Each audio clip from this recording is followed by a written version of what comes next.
ఇంకోటి మనము గత 4-5 రోజుల క్రితం జరిగిన ఘటన వీరయ్య చౌదరి, ప్రధానంగా వీరయ్య చౌదరి రాష్ట్రంలో సంచలనం సృష్టించినటువంటి ఒంగోలు టీడీపీ నేత వీరయ్య చౌదరి హత్య కేసులో కీలక విషయాలు వెలుగు చూస్తున్నాయి. వీరయ్యను హత్య చేసేందుకు ఒక్కో కత్తిపోటుకు 2 లక్షల రూపాయలంట నిందితులకి ఇస్తానని చెప్పుకునేది. అంటే వాళ్ళు కుదుర్చుకున్న మధ్యవర్తిత్వం. అందుకే ఆయన ఒళ్ళంతా తూట్లు పొడిచారని పోలీసులు అనుమానిస్తున్నారు.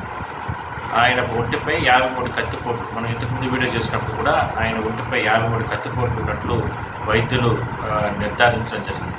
హత్య కేసులో ప్రధాన నిందితుడి కోసం హైదరాబాద్, వైజాగ్లో పోలీసులు గాలిస్తున్నారు. అంటే మనిషి ఎంత హీనంగా దిగజారిపోతున్నారంటే, ఇంత దారుణంగా ఒక వ్యక్తి పైన 53 కత్తిపోట్లు, అంటే 53 సార్లు కత్తులతో పొడిచి చంపారు. అంటే ఒక్కొక్క కత్తిపోటుకి 2 లక్షల రూపాయలు బేరం కుదుర్చుకున్నారు. కాబట్టి ఎన్ని కత్తిపోట్లు పొడిస్తే అన్ని 2 లక్షల రూపాయలు వస్తాయని నిందితుల ఆశతో అన్ని రకాల కత్తిపోట్లు పొడవడం జరిగింది.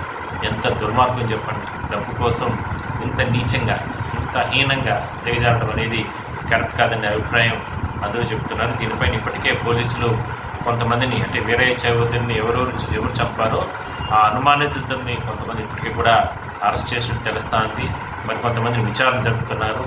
అతి త్వరలోనే మరికొన్ని వాస్తవాలను బయటకు వచ్చే అవకాశం అయితే ఉంది. అయితే ప్రధానంగా వీరయ్య చౌదరికి సంబంధించినటువంటి కుటుంబ సభ్యులు ఒకటే చెబుతున్నారు.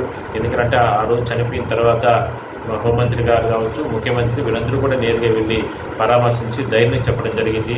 పార్టీకి సంబంధించినంత కేడర్ అంతా కూడా వాళ్ళకి అక్కడ సపోర్ట్గా ఉన్న నేపథ్యంలో ఎట్టి పరిస్థితుల్లో కూడా ఆయన ఆత్మ శాంతించాలా అంటే నిందితులకు కఠిన శిక్షలు అనేది ఖచ్చితంగా పడాలనేది అందరి డిమాండ్.